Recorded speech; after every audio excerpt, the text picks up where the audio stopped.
You missed some important news from the LGBTQ+ community this week. To ensure you are current, we are recapping that important news. Here's what you may have missed. Huntington Beach, California votes to ban pride flags. What makes you think it's okay to discriminate against the gay population? It's not about discrimination, but limiting the flags on city properties, says newly elected Councilmember Pat Burns in the PAC meeting. The city of Huntington Beach should only fly or display on public property the American flag, POW, MIA flag, the California flag, the County of Orange flag, and the city of Huntington Beach flag. Public speakers here on both sides. Fly this flag because it's inclusive, but don't you dare fly the Christian flag next to it. It's just about freedom, about to be who you truly are. How about the Confederate flag? I'm sure we have some loyal Southerners here. I know. How about the Islamic flag? We have, we could put the Israeli flag up, the Palestinian flag up. You know, where does it end? It sends a message you're not welcome. And that's not true. We're a diverse city. We are known as a diverse city, so please stand up to the values of our city of Huntington Beach. In an action directly aimed at banning the pride flag from being flown, the City Council of Huntington Beach, California has voted to exclusively allow government flags to be flown over City Hall. In 2021, the City Council voted unanimously to fly the pride flag in June to honor Pride Month, but are now arguing doing so is discriminatory against other groups. Councilman Pat Burns, Republican, who led the effort to ban the flag, said in a statement that the city, quote, should avoid actions that could easily or mistakenly be perceived as divisive. All are equally valued members of our community, and none are to be treated differently or discriminated against, end quote. He did not mention the pride flag specifically, but said the city should only fly the American flag, the California state flag, the POW MIA flag, the Huntington Beach City flag, and occasionally the Orange County flag. The only other previously approved flag was indeed the pride flag. According to Voice of the OC, citizens were against the change in rules during the public comment period. Many letters were also sent to the city about the issue. Of those letters, 228 supported keeping the pride flag, while only 46 supported banning it. This story, the story about the flag has also become just really confusing because it's a lot of the people on the right are having this comment that it's pledging allegiance to a different organization as opposed to, again, our community created a flag as one of the ways to represent who we are. We didn't say, like, you know, if you want to create a flag for, you know, XYZ and have a month around it that your flag could not be flown. No one has ever stated that, correct? The pride flag is one of our symbols. That we didn't create a flag to start a separate country or a separate, you know, a separate class of people. It's a way to show Jeff, representation. I have to ask you, because you've just finished, you're part of the Hollywood LGBT Council.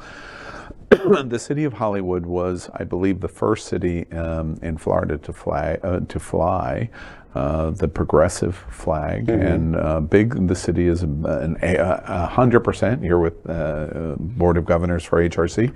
Hollywood has moved from a 38 at like 2013 to 100 in the HRC Equality Index. The city has moved right along in terms of its progressive approach of inclusion.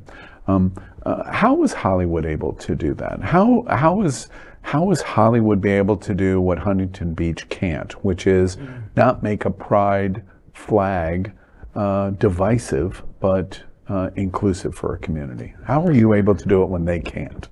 I would say there certainly was not just talking to the city a few times, there of course was chatter, about, people commenting or complaining to the city. But I think the city council realized this was the right thing to do. All of the things on the HRC Equality Index questionnaire, when we actually approached the city government about it, and we went through the questionnaire, they were like, oh, well, of course we do that. And we're like, but you have to have it written down. You have to have a policy about it. So we really worked with them on, ways. It wasn't that they were, discriminating against LGBTQ people, and women. I'll put in that category as well, because there was some language in some of the bylaws for the city that didn't accurately even protect women. But flying the pride flag, when we asked about it, it was almost as if they were like, well, of course we'll do that. Why wouldn't we do that? It was like no one had asked. Which is why we, try to tell this story as much as possible, whether it's, cities across the country that are not in a Fort Lauderdale or Miami or Wilton Manors,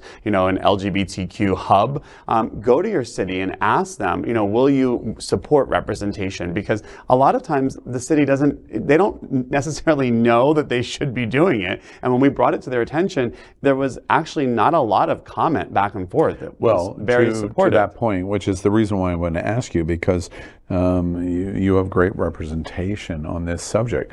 It is reasonable, just in reasonableness, it is reasonable to assume that the reason why Hollywood goes, a city council and mayor that are cisgendered, straight, generally white men would go, well, of course we would do that, and we embrace that. It is reasonable to assume that when you face what you face with that Republican commissioner in Huntington Beach, they don't want the recognition of community. So the rejection of the flag is that we don't want to acknowledge that community. Isn't that a reasonable conclusion here, that we're sitting here in Broward County in Hollywood going, well, that's why he would do that, because he doesn't want to acknowledge gay men and lesbians and trans community and and again, I think for the city commission and for the mayor themselves, so many people were so proud who already were LGBT people that lived in Hollywood, that had been here for many years. People that came up to us and said, I've lived here for 20 years. I never thought we'd see a pride flag flying in Hollywood. It was so meaningful, and the city commissioners and the mayor themselves have all benefited from this exposure and the HRC index and all of the things that we've been able to kind of, again, bring the show of diversity. I do want to provide some context for especially our viewers. Orange County is like, it is in California and it's in Southern California, but it is very distinct from Los Angeles County. It is a very conservative county. If there was a chance of somebody like Donald Trump to carry a major metropolitan county in California, Orange County would be the closest. So that's the personality that we're talking about. Maybe like a Bay County. Like Panama City, Florida, where I'm from. I think that what Chrissy Teigen called Donald Trump in her tweet, which is now part of the congressional record, is fitting for Huntington Beach Republican Councilman Pat Burns, the pussy-ass bitch. Keep watching the only television news in the world from our LGBTQ plus community, and stay informed on everything that is important for and about our diverse LGBTQ plus community.